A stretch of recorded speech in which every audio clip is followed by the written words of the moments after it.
বল কিন্তু কেড়ে নিয়েছেন পাঠচক্র দলের খেলোয়াড়।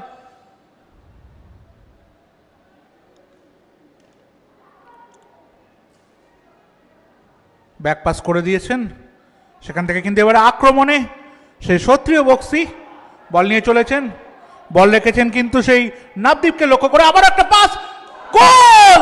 এবং আবার গোল কিন্তু চলে এলো এবার মামনি গ্রুপ পাঠচক্রের।